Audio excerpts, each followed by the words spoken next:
And Paul and Mikaela Testa's friendship has unraveled, leading to public accusations of deceit, exploitation, and betrayal, leaving fans divided and seeking answers. But now, Anna has finally addressed the allegations made by Mikaela. Let's get into it. Hi everyone, I know that a lot of people have been waiting for me to make a response to Mikaela's video. In this video, I will not at all be addressing Attis and Mikaela's part of the relationship. Attis has done that on his Instagram today. That is his story to tell, not mine whatsoever. I'm only going to be talking about myself.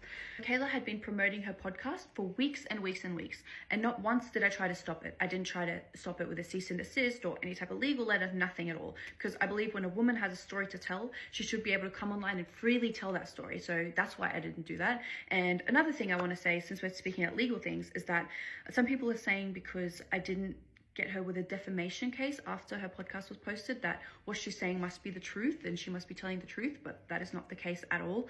In reality, a defamation case takes 3 to 4 years. It takes such a long time, and it costs $500,000 to $1 million.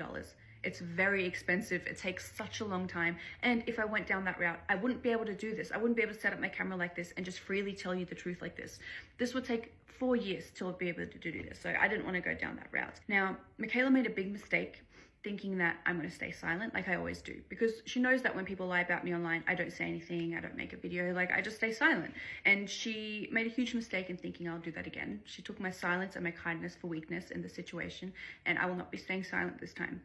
I today, however, have come with actual receipts, so let's get into it. First one that I'm going to address, which is so stupid, is that Attis takes my OF content. She seriously said that. She seriously said that. And when she said that, I was like, yes, now people will know she's lying. Good. But that's not the case. So now I'm going to address it.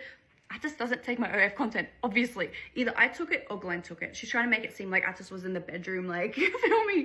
That's ridiculous. And she knows it's ridiculous. She knows it's an online rumor. And I'll put up a receipt on the screen. This is us laughing about how gross it is. And she's laughing along. We're both laughing because we're like both like, yuck, what the hell? She's laughing and she knows that it's not true. She knows it's a rumor. She knows people will eat it up, which is why she said it in her podcast. Which I think that this whole animal thing is just one huge projection from Mikaela. Because the second her cat was a minor inconvenience to her, she had her assistant drive her cat to the closest shelter and dump him. Now next is that she's so concerned about all my underage fans. Okay, now she didn't show a receipt, but I will. Here are my analytics. You can see that 93.8% of my followers are over the age of 18, which means majority of my following are adults, okay? And I just find it very interesting that while all this drama is going on that she kicked off about her being concerned about my fans and they're all underage and she's so worried, what does she post on her Instagram while all eyes are on her, while her views would be higher than ever, of actual children wanting to know, ooh, what's the tea? What's Mikaela going to say about Anna? What does she do? She posts slide after slide after slide on her Instagram story of a link to her other page where you can buy videos of her and her partner having sexual intercourse. You know what, since we're out here clarifying absolutely everything, I don't do anything crazy on there. I haven't even shown my bare chest on there. Yet she's so concerned for all my underage fans. Listen, my dad lives in a van because he wants to live a van life. That does not make him homeless. You can actually follow his whole journey on his Instagram. He openly posts about it. It's his dream life. It's what he's always wanted to do. It reminds him of his childhood. Him and his family used to travel around Europe in a van, so it makes him happy, and he's always wanted to discover Australia, so that's what he does, right? Next is the fact that she said that I call everybody fat. Apparently I'm just out there calling everybody fat, and she obviously came up with that because she knows that I'm a very body positive person, and that is one of the things I stand for online, so she wanted to take that away from me. And she came out with a story saying that I called a fan fat, and when she's like, oh, people are buying this, let me see what else I can whip up, she found a screenshot of me using the word fat, and she's like, now look, Anna's calling people fat. Now let me explain this screenshot because she didn't explain it, but I will. I'll show the whole screenshot with context that she conveniently left out, of course. So this is regarding Glenn's father. So let me tell you the story. Glenn and I have struggled with our weight for a long time. We were trying to eat healthy, but we were just unhealthy. And so was Glenn's father. Until Glenn's father made a change, he started eating very healthy. Glenn's father's diet changed completely. And when I started going to Glenn's house, his dad would make me soups, all these vegetables. He would make these little pizzas with like cauliflower bottoms. Like, he was eating so healthy, but still drinking a lot of alcohol, and he wasn't losing weight, and we didn't know why. Then I came across this TikTok of a guy who does experiments on himself. So sometimes he'll eat like KFC for 30 days and see how his body changes, or he'll drink water for 30 days and see how his body changes. And he did a video, and I sent it in the group chat because it was so relevant to Glenn's dad's diet. And I said, this guy gains more weight drinking alcohol every day for 30 days than when he had KFC for 30 days straight, which is crazy. Like, and then I said at the bottom, I said, Glenn, send that video to your dad. Maybe he'll stop drinking alcohol. We should ask him because he's way too fat for what he apparently eats. And keep in mind, we didn't use the word fat in a derogatory way. It wasn't an offensive word in my household, and it wasn't an offensive word in Glenn's household. I can tell you that right now.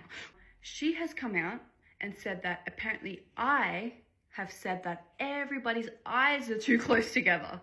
Like, I'm there with a tape measure, like, ooh, your eyes are too close together. Like, I'm the crazy supermodel with the most perfect, like, it is crazy to me. And the thing is that Mikaela's eyes were often a topic of discussion for us, and she needed constant reassurance that she was beautiful and that her eyes were beautiful. And this whole thing is so crazy to me, and it's so ironic that the two girls that I apparently talk shit about and the two girls that I apparently said their eyes are too close together, those two girls are both girls that Atos was interested in. I'm just going to rapid fire some lies, and I have to read them from my phone because there are so many, so give me 1 second. Number one is that we were talking shit in German in our family group chat about her, and she would stay late at night scrolling, Google translating all of our German shit talking. Again, with no receipt. I am going to show you a receipt. This is what my family group chats look like. Atos and I don't know how to write in German. We talk in English. So what shit from us was she Google translating? I don't understand. This one is a good example of how she tries to make herself seem like a good person and like the hero in the story. It's just like a tiny little manipulation. But she says that she decided not to monetize her YouTube video because she didn't feel comfortable. That is not the case. She could not have made her video monetized because she doesn't meet the requirements. She could have left that out completely and not said anything, but of course you have to sell your little story, like, look how good I am, I don't feel comfortable. The house we were at called the Promontory. We also called the house the Pimentory, and it got demolished, I believe, because of the amount of urine that was in the fucking house, that they probably just couldn't get rid of the smell, so they had to like demolish it. Old house got knocked down because the dogs peed inside it. Here's the house, still standing, not knocked down. That I ran an illegal lottery. News.com confirmed that it wasn't illegal, and a quick Google search will show you that my lottery was not illegal. I did not do anything illegal. And she did try to carefully walk that back in episode 2. She was like, oh, kind of illegal. Like, she tried to take that back. Next is on my It Made Me Feel Broke video. She commented on that video. Then she quickly screenshot her comment, deleted her own comment, and then posted that comment to her Instagram story and said, Anna deleted my comment, but she's acting like I'm trying to silence her. I did not delete her comment. Is that I hated Jack Cooper, and this one is one that is so personal to me because she knows I love Jack Cooper, and she has told him some type of story. I don't know what she has told him. She has told him that I don't like him, that I hate him. I don't know what she said. Now I'm going to actually tell you the real story, and that is I didn't know Jack Cooper. Jack Cooper is an influencer from Australia, if you don't know, and he's one of my favorite influencers, and she, like I said, she's trying to take everything away from me that makes me me, and he is somebody that is very, very, very special to me. Before I met him, I didn't know his personality. I didn't know his sense of humor. I knew nothing about him. And if you know Jack Cooper, you know his humor is very specific. It's a very special type of humor. It's very different.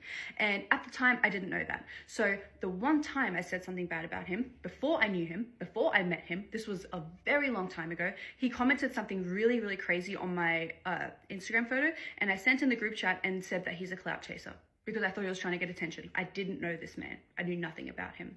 And I'm going to put up a receipt. This is mine and Jack Cooper's chat conversation, and I'm going to blur some of it for privacy, but this is how we talked. So you can see before I met him, I never replied to him. And then you'll see I meet him. And from the moment that I met him, I fell in love with this man. And I replied to this man ever since. We have been such good friends. We have supported each other for such a long time. Girls wanted to know, how did you get your abs? What does she say? Just do sit-ups. That's what she said. When in reality, she had a metal rod put into her stomach and they had abs carved out of her fat. That's what happened. But she told the girls online, just do sit-ups. Then she dated the Kid Leroy when he was underage. and then years later went to his concert, filmed herself crying at his concert, and then made that a whole content situation? While we're talking about underage boys, she sent nude photos of herself to 14-year-old boys in a group chat when she was 19 years old. And to make it worse, she stayed in contact with these boys until they were over age. So I'm going to leave you with one final receipt.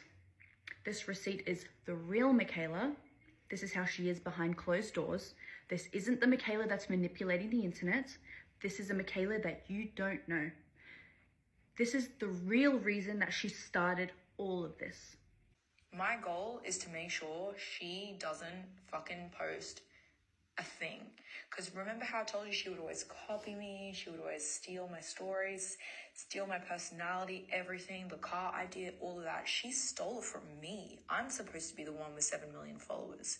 I'm going to be vlogging after this, and everyone's going to need someone to watch because everyone's addicted to watching her, that they're going to watch me, and I'm going to live that life that I should have had. And this doesn't come from jealousy. This just comes from a siphoning energy bitch. We want to hear from you. Whose side are you on? Who do you think is telling the truth? Drop a comment below and let's discuss. If you enjoyed this video, make sure to hit that like button, subscribe, and turn on notifications so you never miss an update. See you in the next one.